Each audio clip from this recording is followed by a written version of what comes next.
ya, Ibu semuanya, Bapak Ahmad, Pak Dekan, para narasumber kita,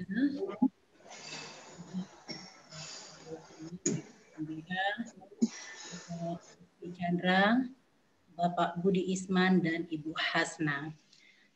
Ini narasumber kita ini sepertinya ini sudah sangat ini ya sempurna komposisinya. Insya Allah apa nanti yang diharapkan dari webinar kali ini, yang mana nanti harapannya akan ada solusi strategis bagi kesejahteraan petani. Jadi apa yang mesti nanti kita harus buat ya bersama-sama atau kita diskusikan bersama-sama. Tentu kita akan lihat nantinya dari perspektif para narasumber kita ini. Baiklah, pada kesempatan yang berbahagia ini, pemasaran produk pertanian yang mensejahterakan petani ini adalah salah satu topik yang menarik dan sangat strategis, apalagi tadi sudah dibuka oleh Bapak Haji Mahyildi ya, selaku Ketua BPIK dan Pak Dekan tadi juga sudah menjelaskan kepada kita semua topik ini kenapa di Agriculture Forum ke-13 ini topik ini yang diangkat ya ini salah satu kepedulian dari IK ya ikatan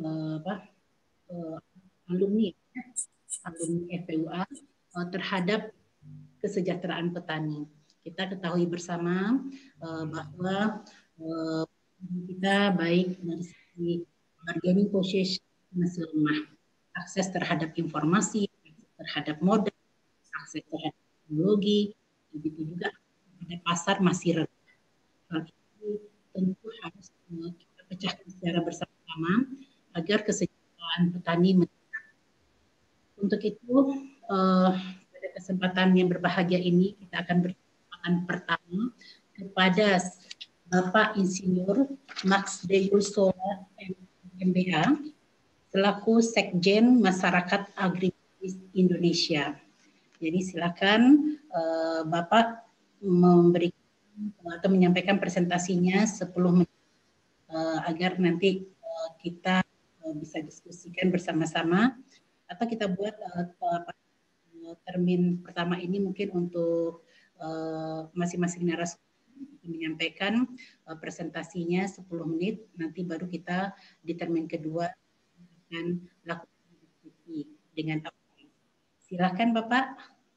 Terima kasih. Bismillahirrahmanirrahim. Assalamualaikum warahmatullahi wabarakatuh. Terima kasih Ibu Moderator, Pak Dekan, Pak Buya, Pak Yaldi, dan para senior serta sahabat semuanya yang saya tidak bisa sebut satu persatu. Syukur alhamdulillah pada siang sore hari ini kita bisa bertemu untuk membicarakan pemasaran. Pak Dekan yang saya hormati, saya mungkin tidak bisa menyampaikan karena terlalu jauh ya, kesejahteraan masyarakat itu, kesejahteraan petani itu banyak sekali faktor yang menentukan. Di antaranya adalah lahan. Tapi barangkali di dalam webinar sore hari ini kita lebih menekankan bagaimana supaya petani itu untung. Tadi sudah disampaikan oleh Pak Buya Mahyildi, bagaimana dia berpendapatan sehingga dia betul-betul bisa bangkit untuk melakukan bagaimana teknologi yang baik. Itu barangkali yang akan kita ulas di dalam webinar ini. Karena kalau untuk kesejahteraan banyak sekali faktor-faktor yang menentukan. Tidak mungkin dengan lahan 0,3 hektar per petani saat ini kita akan berbicara mencapai kesejahteraan. Tetapi memang petani kita adalah jumlah yang terbesar, petani dan nelayan, jumlah yang terbesar di dalam kemiskinan. Nah, sekarang bagaimana kita mengangkat mereka ini supaya tidak terpuruk terus? Ini barangkali. Pak Dekan, saya akan coba mempresentasikan bahan. Tadi saya sudah kirim ke Pak Dekan, tapi saya belum bisa buka ini. Udah saya, Pak. Pak Ciko bisa di-share banyak, Pak Ciko? Ya.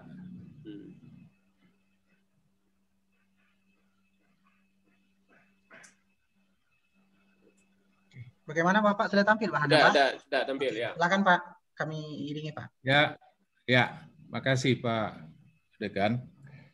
Jadi saya ingin menyampaikan bagaimana di dalam prospek pemasaran ini betul-betul petani itu tidak rugi. Karena pada saat sekarang kita lihat, terus slide berikutnya Pak.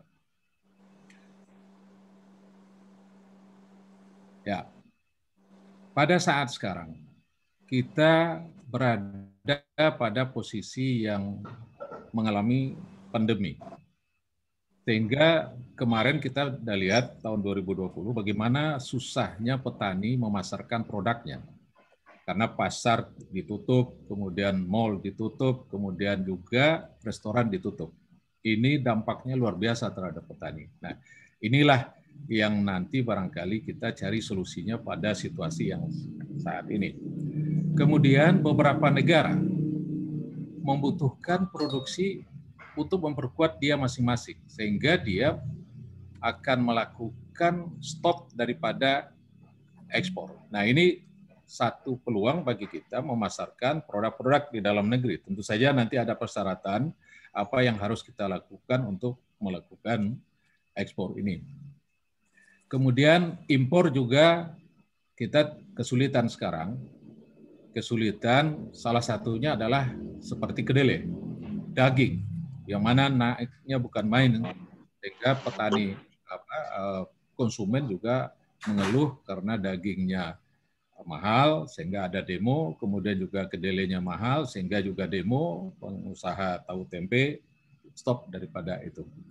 Nah, tadi juga sudah disampaikan oleh Pak Ketua, Pak Buya, bagaimana kita mengamankan produksi yang selalu kita itu ada produksi tertingginya itu pada panen raya. Mulai dari Maret, April, Mei itu adalah panen raya. Sementara petani tidak bisa melakukan penyimpanan. Nah, ini juga harus dicarikan bagaimana kita bisa melakukan itu. Nah, fluktuasi harga ini fenomena yang terus-menerus. Sekarang kita sudah menghadapi lagi musim panen, dan saat ini teman-teman di daerah di seluruh Indonesia mengalami harga yang rendah karena tidak bisa dikeringkan. Jagung tidak bisa dikeringkan, padi juga susah untuk mengeringkan. Ini juga instrumen hilirnya yang harus dilihat untuk bagaimana supaya petani ini tidak kena daripada fluktuasi harga. Dan juga sayur. Ini yang lebih parah itu adalah sayur. Tahun lalu kita menghadapi cabai itu sampai 9.000. Kalau sekarang sudah 55.000. Jadi perbedaan antara panen raya dengan tidak panen raya itu besar sekali daripada harga yang berlaku. Nah, satu lagi, tidak semua daripada produk pertanian itu ada penetapan harganya. Hanya beberapa. Jagung, kita dari Dewan Jagung sudah meminta supaya ada harga dari pemerintah sudah berlaku. Daging ayam juga sudah ada, daging telur juga sudah ada. Beras, hanya kita sekarang dihadapkan dengan harga eceran tertinggi. Jadi kita di dalam komoditas ini tidak ada harga dasar. Yang ada hanyalah harga eceran tertinggi yang mana tidak boleh melewati daripada itu. Sehingga kalau harga di atas itu, pemerintah melakukan intervensi terhadap pemasaran. Nah, ini juga salah satu dampak daripada kebijakan harga, tidak ada harga dasar, tidak hanya ada harga pembelian pemerintah. Jadi kalau untuk beras itu hanya ada harga pembelian pemerintah, yang sebenarnya itu adalah instrumen buat beras, Bulog membeli. Di luar itu sebenarnya bisa dibeli dengan harga melebihi daripada itu. Tetapi kan kasus kita kemarin dengan maknyus yang terjadi, dibeli harga lebih tinggi oleh perusahaan penggilingan, ternyata dia digrebek dan akhirnya tutup. Nah, kemudian di era sekarang saya melihat bagaimana kita meningkatkan pemasaran ini dengan digitalisasi. Ini boomingnya luar biasa sekarang, peningkatan dengan digitalisasi. Jadi orang tidak bisa keluar rumah, petani juga sulit memasarkan, tetapi banyak sekali startup yang muncul. Bakul ikan, kemudian box sayur, dan sebagainya. Ini barangkali yang kita akan bicarakan nanti di dalam webinar ini. Terus, Pak, bisa lanjutkan? Ya. Nah, ini karakteristik daripada produk pertanian. Saya ingin melihatkan bahwa ada yang serealia dan umbi-umbian, itu ya, beras, jagung, lele, dan sebagainya. Kemudian yang paling banyak bermasalah di dalam pemasaran itu adalah hortikultura, sayur. Ini yang paling dominan. Tadi saya katakan cabai bisa 9.000, tapi pada saat tidak panen raya bisa 55.000. Kemudian buah-buahan. Buah-buahan saat sekarang kita tidak punya buah yang skala besar kebunnya. Kita masih mengambil buah di hutan, di pekarangan. Ini juga kendala. Saya pengalaman mencari buah-buahan dengan skala besar untuk diekspor itu sulit karena memang itu tidak ada skala luas yang dilakukan. Nah, ini peluang sebenarnya bagi Sumatera Barat. Sumatera Barat ini memiliki balai penelitian buah tropis, di mana semua bibit ada di situ. Dan saya sudah memulai di Solok dengan Kampung Duren, baru puluhan hektar. Tahun ini dapat dibantu 20 hektar untuk Kota Solok dan 50 hektar untuk Kabupaten Solok. Nah, ini rencananya nanti kita akan membangun pabrik di sana. Ya, tadi diulas oleh Pak Ketua, bagaimana kita hilirisasi ini. Jadi duren kalau dihasilkan ada yang bisa digrading, mana yang tidak bisa dijual segar itu akan dijadikan nanti tepung dan sebagainya. Ini barangkali yang harus kita lakukan. Kemudian juga kopi juga parsial. Ada asosiasi kopi Minang, itu juga parsial-parsial, tidak banyak saya lihat. Sawit sudah tapi kita juga tidak banyak sawit, semua minggu lalu kita sudah bicara.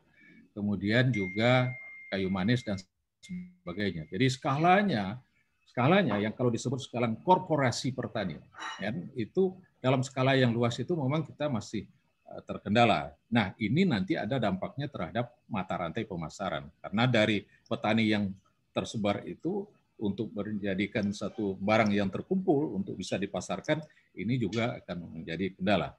Terus, Pak.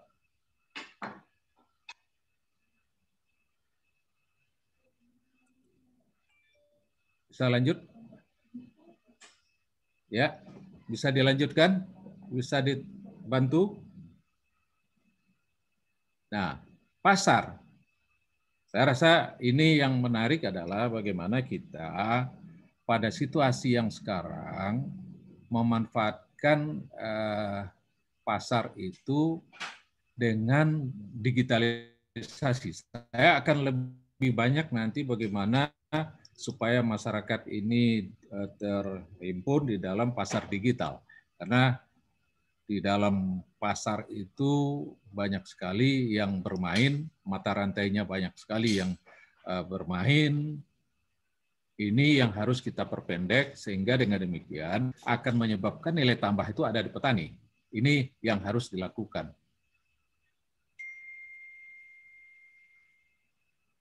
Terus,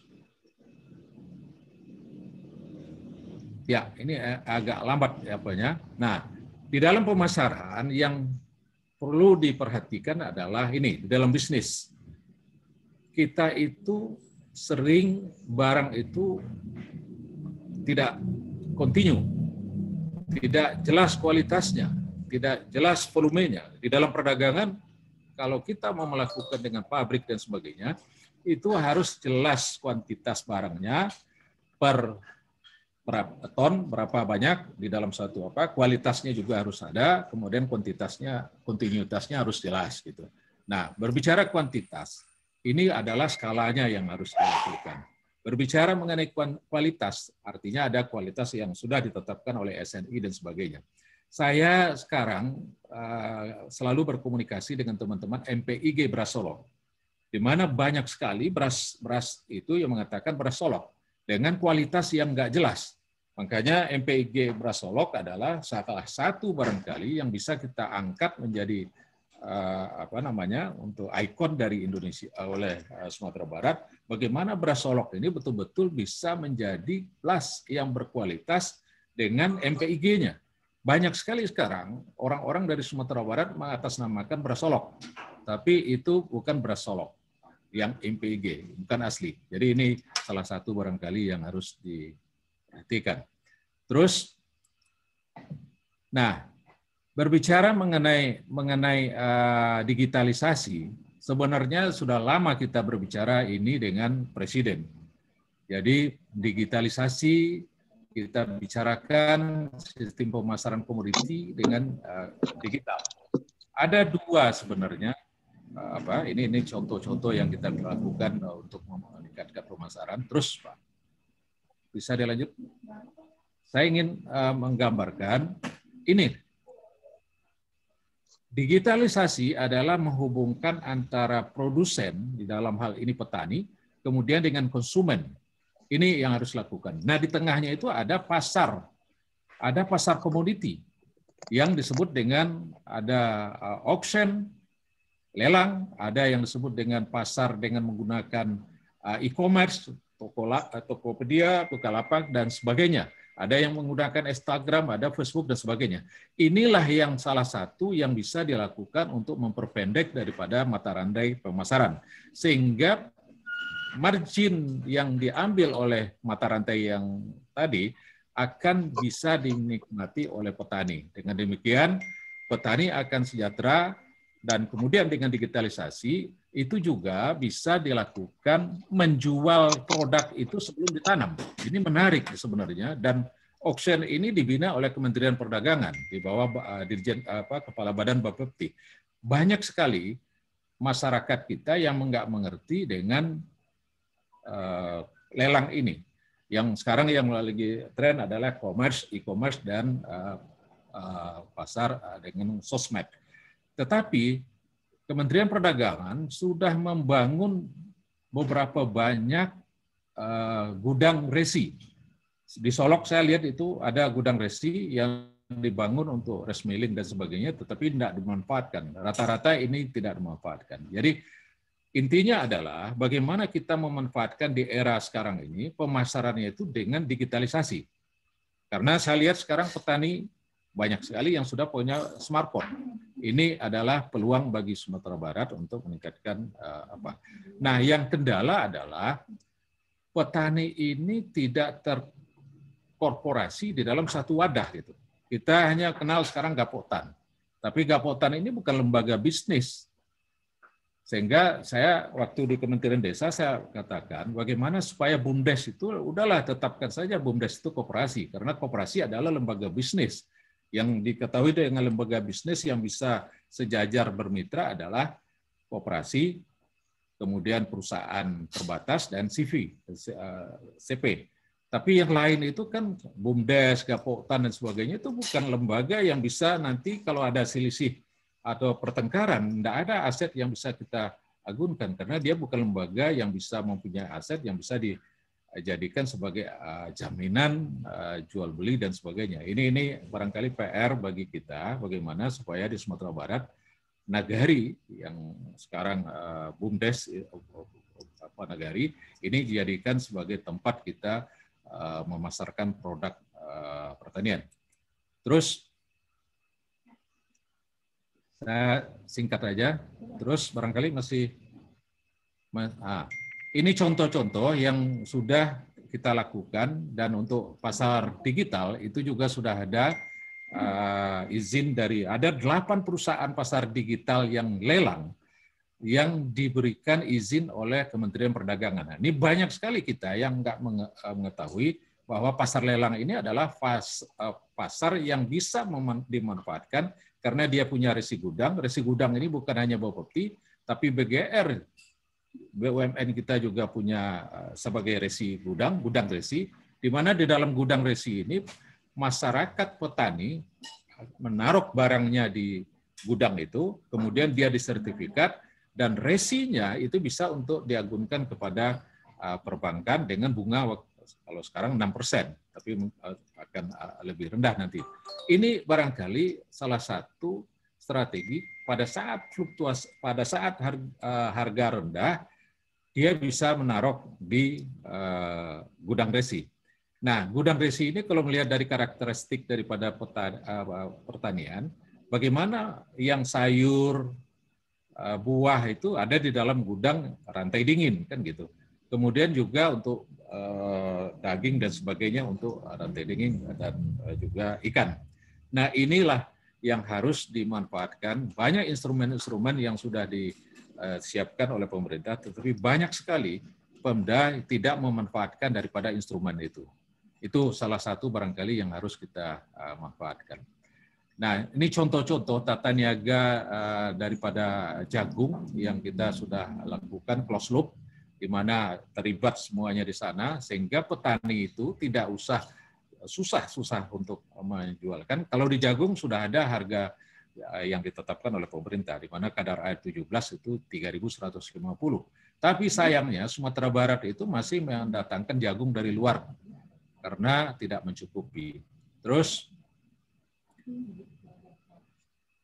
silakan terus bisa dilanjutkan. Nah, ini contoh-contoh bagaimana kemitraan. Saya ingin karena waktunya mungkin terbatas ya, di Sumatera Barat ada pabrik pakan, terus saja. Saya ingin menyampaikan di dalam situasi yang sekarang adalah kuncinya adalah di pendanaan. Kita KUR sudah tersedia, tetapi sulitnya diakses oleh petani juga menjadi salah satu kendala. Kemudian kemitraan, ini yang bisa dilakukan dalam closed loop atau yang lebih keren sekarang disebut dengan korporasi petani. Nah, yang ketiga adalah pembiayaan melalui finansial teknologi. Ini juga berkembang pesat sekarang, jadi tidak perlu dari bank, malahan ada pihak-pihak tertentu BUMN yang menitipkan uangnya kepada finansial teknologi yang melakukan, karena di sana ada pendampingan dan sebagainya, jadi kegagalan bisa akan sistemnya adalah bagi hasil. Terus mungkin ada beberapa hal barangkali yang saya ingin masuk aja ke rekomendasi terakhir. Saya menginginkan khususnya untuk Sumatera Barat. Sumatera Barat. Jadi ini kita dari masyarakat agribisnis sudah melakukan bagaimana untuk memperbanyak indukan. Nah, berbicara sapi, Sumatera Barat mempunyai padang mengatas.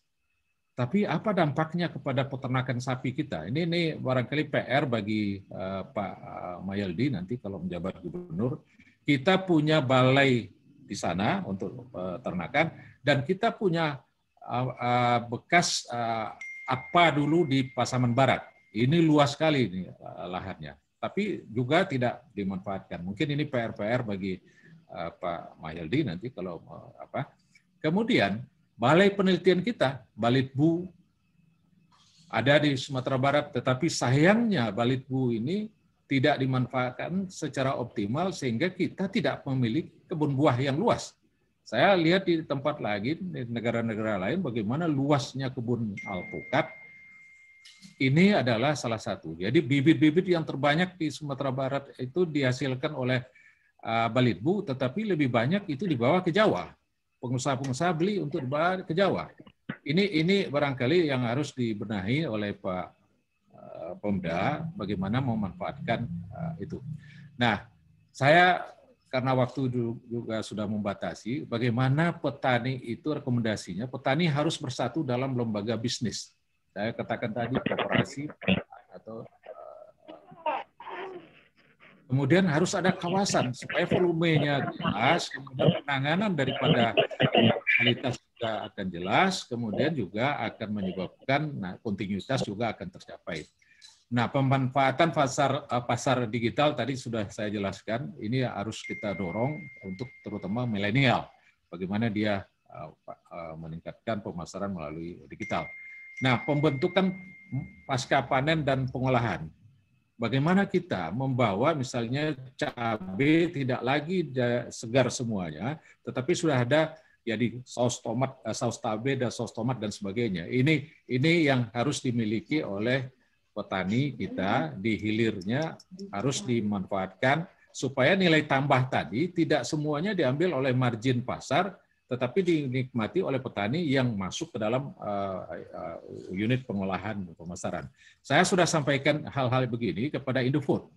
Kebetulan Pak Franky Wilirang itu adalah wakil bendahara umum daripada masyarakat agribisnis dan agroindustri, yang ketuanya Pak Fadal Muhammad dan saya sekjennya. Bagaimana Indofood ini dibawa ke Sumatera Barat, karena Franky Wilirang adalah orang Padang. Ini karena namanya aja orang tidak tahu bahwa Franky Wilirang orang Padang. Mungkin juga nama saya juga boleh dikatakan tidak orang Padang kan gitu. Ini barangkali hal-hal yang saya melihat bagaimana kita bersama-sama menjadikan peluang-peluang tadi sebagai sarana untuk meningkatkan pendapatan masyarakat. Berbicara kesejahteraan mungkin akan lebih jauh, tetapi bagaimana dia menghasilkan sesuatu tapi tidak rugi. Kenyataannya sekarang banyak sekali yang dihasilkan oleh petani, pada saat dia menjual, dia rugi. Ini yang harus dilakukan. Kalau dia sudah tidak rugi, dia insentif untuk melakukan teknologi, untuk melakukan peningkatan areal, peningkatan produktivitas, dia akan tercapai. Mungkin itu, Ibu Moderator, mungkin kita akan banyak berdiskusi nanti pada sesi berikutnya. Terima kasih. Wassalamualaikum warahmatullahi wabarakatuh. Waalaikumsalam warahmatullahi wabarakatuh.